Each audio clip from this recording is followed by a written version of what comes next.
Hello friends, ఎలా ఉన్నారు? నేను మీ Alekhya. Welcome back to our channel Chaitra Charan vlogs. ఎలా ఉన్నారు ఫ్రెండ్స్ అందరూ? మేమైతే చాలా బాగున్నాము. మా వదిన వాళ్ళు హాలిడేస్కి మా ఇంటికి వచ్చారు అని చెప్పాను కదా. ఇంకా అందరం కలిసి బర్మింగ్హామ్ వెళ్ళేసి వచ్చాం సండే రోజు. ఇంకా మండే రోజు వీడియో ఏం తీయలేదన్నమాట. ఇది ట్యూస్డే రోజు మార్నింగ్. పిల్లలు నిద్ర లేచేసి మళ్ళీ బెడ్ మీద కొంచెంసేపు పడుకుంటాము అని చెప్పి ఇంకా వచ్చి బెడ్ మీద పడుకున్నారు. ఇంకా ఇవేంటంటే ఆప్రికాట్స్ అనమాట. వాటిని కొంచెం షుగర్ వేసి ఉడకబెడుతున్నాము. ఇంకో పక్క బ్రేక్ఫాస్ట్కి దోశలు వేస్తున్నాను. ఇవి ఆప్రికాట్స్ ఏంటంటే స్వీట్ చేద్దాము అని చెప్పి ఆప్రికాట్ డిలైట్ అని చెప్పి స్వీట్ చేస్తున్నారు. అంటే నేను ఎప్పుడు అసలు తినలేదన్నమాట. చాలా బాగుండిద్ది అని చెప్పి ఇంకా మా వదినను అన్నయ్య అవి ప్రిపరేషన్లో ఉన్నారనమాట. నేను ఇంకా బ్రేక్ఫాస్ట్ పిల్లలకి చేస్తూ ఉన్నాను. ఆ రోజు బ్రేక్ఫాస్ట్ దోశలు వేశాను అండ్ బొంబాయి రవ్వ ఉప్మా ఉండిద్ది కదా, ఇంకా ఆ ఉప్మా కూడా చేశానమాట. సరే పిల్లలు ఒక దోశ తిని కొంచెం ఉప్మా తింటారు అని చెప్పి ఇంకా చైత్రాన్ని కూడా చైత్ర బ్రేక్ఫాస్ట్ చేద్దురా, చైత్ర లేట్ అవుతుంది అంటే కాదు నేను ఇక్కడ కూర్చొని చూస్తూ ఉంటాను తర్వాత తింటాను అని చెప్పి ఇంకా అది రాలేదన్నమాట. ఇంక వీళ్ళిద్దరికీ సరత్కి పెట్టేశాను. పిండేసి నాకు తిప్పకూడదా అన్నయ్య? అట్లా కాదు బ్లెండర్ తిప్పకూడదు. ఓకే, మొత్తం దగ్గరికి వచ్చేసింది. పిండి ఎప్పుడు చేత్తోనే కానీ మేము మొత్తం వేసే అంటాము. పిండి ఎప్పుడు ఇలానే చేయండి. పైనుంచి కిందకి ఇట్లా, పైనుంచి కిందకి ఫోల్డింగ్ మెథడ్ అంటారు అట్లా అలా తిప్పాలి. అమ్మా వెనిల్లా సరిపోయిందిగా, I think so. కొంచెం పైనాపిల్ ఏమైనా వేద్దాం లైట్గా. అంత అవసరం ఉండదు. Right, that's it, Mama. Oh, then what we're going to do with the apricot? You'll find out soon enough. దాంట్లో పెట్టిన తర్వాత వేస్తారా? నాకు తెలియదు, చూడమ్మా. అయిన తర్వాత వేస్తారా? You need to follow the recipe. You need to follow the recipe, man. Then I don't want mine apricot. I want mine plain. Yeah? Yeah, I don't want apricot on mine. I want it plain. వచ్చిన తర్వాత apricot వేస్తారుగా. నా bit నాకు కావాలి. Follow it.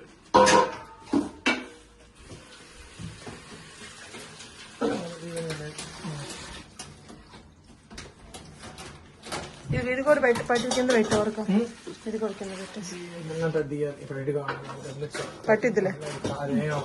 Cake పైకి వచ్చింది. ఏం కాదులే. Cake పైకి రాదు. ఉండండి, ఒక 2-3 నిమిషాలు ఉండండి హై టెంపరేచర్, ఎందుకంటే టెంపరేచర్ డ్రాప్ అవుతుంది. కేక్ పైకి రాదు. ఇంకా కేక్ అది బేక్ చేశారు. కేక్ కూడా చాలా బాగా వచ్చిందనమాట. ఇంకా అది అక్కడ మధ్యలో పెట్టేటప్పటికి ఏమైందంటే అది కొంచెం అనీవెన్గా ఉండేటప్పటికి అక్కడ కొంచెం గుంటపడినట్టు అట్లా అయ్యింది. కేక్ అయితే చాలా బాగా ఫ్లఫీగా అట్లా వచ్చిందనమాట. ఇంక ఇట్లా ఒక పెద్ద ట్రేలోను ఒక చిన్న బౌల్లో కొంచెం మిగిలిందనమాట. ఇప్పుడు మా వదిన అక్కడ తీస్తుంది కదా, అట్లా చిన్న బౌల్లో కొంచెం వేసి పెట్టాము. ఇంకా ఆ చిన్న బౌల్లోది మా చైత్ర కేక్ నేను కట్ చేస్తాను అత్త అని చెప్తే ఇంకా సరే విప్పింగ్ క్రీమ్ అది కూడా ఉందన్నమాట. ఇంకా సరే విప్పింగ్ క్రీమ్ తోటి దాని మీద ఒక చిన్న కేక్లా కొంచెం న్యూటెల్లా అది చాక్లెట్ స్ప్రెడ్ ఉంది కదా, ఇంకా అది కొంచెం పూసి ఇంకా చాక్లెట్ కూడా పైన కొంచెం గ్రేట్ చేసేసి ఇంకా పిస్తా పప్పులు ఉంటాయి అవి కూడా కొంచెం అట్లాగా పైన చల్లి అట్లాగా డెకరేషన్ చేస్తుంది మా వదిన. ఇంకేంటంటే మా చైత్ర అది ఇంకా ఆ రోజు తర్వాత ఒక 4-5 డేస్కి దాని పుట్టినరోజు ఉందన్నమాట. ఇంకా అప్పటికి మా వదిన వాళ్ళు ఉండరని చెప్పి ఇంకా చైత్ర అత్త నేను కేక్ కట్ చేస్తాను మీరు ఉన్నప్పుడే అని చెప్పి అందనమాట. అంటే ఇంకా మా వదిన సరే అని చెప్పి అది అడిగిందని చెప్పి ఇంక ఇట్లాగా కేకు డెకరేషన్ చేసి ఇస్తే ఇంకా నేను కేక్ కట్ చేస్తుంది కదా, వాళ్ళని చరణ్ అది అక్క కేక్ కట్ చేస్తుందిరా రండ్రా అంటే వాడు అంటున్నాడు happy fake birthday to you అని చెప్పి పాడుతున్నాడు. ఇంకా కేక్ అది మధ్యలో న్యూటల్ అవన్నీ పెట్టారు కదా, ఇంకా కట్ చేసుకొని సరే అంటే బ్రేక్ఫాస్ట్ చేసేసారు. ఇంకా లంచ్ తినలేదన్నమాట అప్పటికి. ఇంకా సరే కేక్ తింటాము అంటే ఇంకా చైత్ర తెస్తుంది. అది తీసే విధానం చూస్తుంటే అది ఎక్కడ కింద పడేసిద్ది అనుకుంటానే ఉన్నాము. నేను చేస్తాను చైత్ర నేనే చేస్తానని చెప్పి పడేసినాక ఇంకా చైత్ర నేను చేస్తానంటే ఇంకా లేచి వెళ్ళిపోయింది అనమాట. లేకపోతే అది పడకపోయినట్టయితే మొత్తం నేనే కట్ చేయాలి నేనే పెట్టాలి అంటూ ఉండేది. ఇంకా అది పడేటప్పటికి ఇంకా నాకు ఇచ్చేసి వెళ్ళింది. ఇంకా పిల్లలకి సరే బౌల్లో పెట్టిస్తాను రండి అంటే మాకు బౌల్లో వద్దు మేము ఇప్పుడు తినం ఆడుకుంటామని చెప్పి అంటామంటే సరే నోట్లో పెడతాను రండి అంటే ఇంకా వచ్చారనమాట. ఇంకా ఈ ఆప్రికాట్ డిలైట్ అనేది మా వదిన వాళ్ళు రెస్టారెంట్కి వెళ్తే అక్కడ తిన్నారంట. మా వదినకి అంటే అన్ని స్వీట్స్ అంతా ఇష్టపడదనమాట. ఇంకా అది చాలా బాగా నచ్చిందంట, చాలా బాగుంది అని చెప్పింది. ఇంక తర్వాత వాళ్ళ ఇంట్లో ట్రై చేశారంట మా వదిన వాళ్ళు, చేస్తే బాగా వచ్చిందని చెప్పి అనుకున్నారు. అది కూడా విస్మయ్ ఫుడ్ వాళ్ళది ఉండిద్ది కదా, ఇంకా అది ఫాలో అయినట్టున్నారు రెసిపీ అది.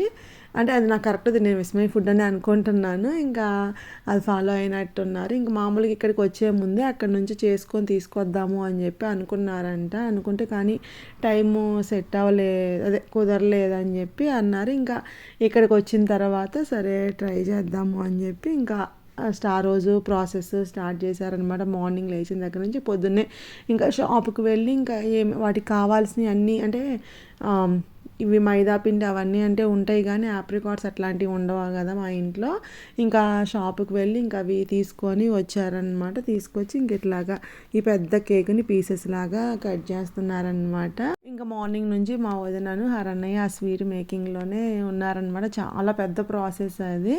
ఇంకా నేను వంట అది కంప్లీట్ చేసేసాను. ఆ రోజు లంచ్లోకి నేను పచ్చడి, ఇది మేము పచ్చడి అంటాము, మరి మీరు ఏమంటారో నాకు కామెంట్ చేయండి.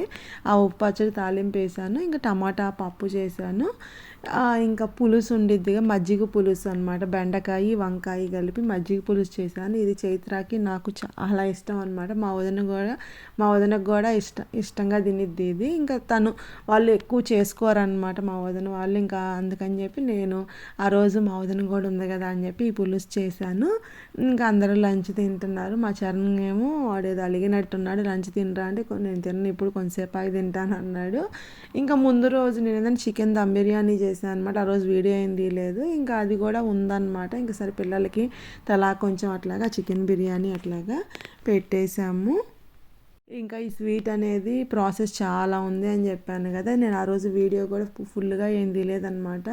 అక్కడక్కడ కొన్ని బిట్లే. ఇంకా ఎందుకంటే ఆ రోజు మేము లంచ్ చేసిన తర్వాత ఇంకా మేము నలుగురు అనమాట, శరత్కి నాకు పిల్లలిద్దరికి డెంటల్ అపాయింట్మెంట్ ఉంది. ఇంకా లంచ్ చేసిన తర్వాత ఆ డెంటల్ అపాయింట్మెంట్కి వెళ్ళిపోయాము. ఇంక ఇది లెంగ్దీ ప్రాసెస్ అని చెప్పాను కదా. ఫస్ట్ కేకు బేక్ చేయాలి, తర్వాత కస్టర్డ్ చేయాలి దానికోసము, తర్వాత క్రీమ్ చేయాలి, మళ్ళీ ఆప్రికాట్ ప్యూరీ చేయాలి. ఇట్లా అన్నీ చేసిన తర్వాత వాటిని కొంచెం ఫ్రిడ్జ్లో పెట్టాలన్నమాట. కస్టర్డ్ మళ్ళీ క్రీము అట్లాంటివి ఫ్రిడ్జ్లో పెట్టేసాము. పెట్టిన తర్వాత ఇట్లాగా 4 బౌల్స్లో అట్లా తీసేసుకొని అవి లేయర్లుగా వేస్తున్నారనమాట. ఇది చేసేటప్పుడు మేము లేము, అన్నయ్యను వదినే చేసేసారు. ఫస్ట్ కస్టర్డ్ లేయర్ వేసారు, తర్వాత దానిపైన కేక్ పెట్టారు, దానిపైన క్రీము, దానిపైన ఆప్రికాట్ ప్యూరీ ఉండిద్ది కదా, ఆ ప్యూరీ మధ్యలో నట్స్ అట్లాగా పిస్తా అవి నట్స్ అట్లాగా వేసి లేయర్లాగా వేసి చేశారనమాట. ఇంకా ఇట్లా 4 బాక్సుల్లోకి అట్లాగా అన్ని, అంటే పెద్దది ఏదన్నా ఫంక్షన్ అట్లాంటప్పుడు పెద్ద ట్రే ఏదన్నా ఉంటే దాంట్లో అట్లా లేయర్ లాగా వేస్తే బాగుండిద్ది. ఇంక ఇవి పోర్షన్స్ లాగా చేసామన్నమాట. ఇంకా అట్లాగా మొత్తము వేసేసి స్వీట్ అయితే చాలా బాగుంది. నేను ఫస్ట్ టైం టేస్ట్ చేశాను అనమాట, చాలా బాగుంది. ఇంకా మా వదిన అంటుంది, అప్పుడు ఇంటి దగ్గర కూడా చేశారు కదా, అప్పుడు ఇంకా బాగా వచ్చింది దీనికన్నా అని చెప్పి అంటుంది అనమాట. ఇంకా ఈ 4 పోర్షన్స్ చేసాం కదా, ఇంకా అవి దేనికోసం అనేది అంటే మళ్ళీ మేము ఈవినింగు ఫ్రెండ్ ఇంటికి వెళ్తున్నాం అనమాట. సో వాళ్ళకు కూడా తీసుకెళ్ళినట్టు ఉండిద్ది అని చెప్పి చేస్తున్నాము. ఇంకా దాని ఫ్రెండ్స్ ఇక్కడితో ఈ వ్లాగ్ ఎండ్ చేస్తున్నాను. ఈ వ్లాగ్ మీకు నచ్చింది అనుకున్నాను. దీని కంటిన్యూషన్ నెక్స్ట్ వీడియోతో షేర్ చేసుకుంటాను. మీలో ఎవరైనా కొత్తగా నా ఛానల్ చూస్తున్నట్లయితే ప్లీజ్ సబ్స్క్రైబ్ చేసుకోండి. Thank you for watching. Take care. Bye bye.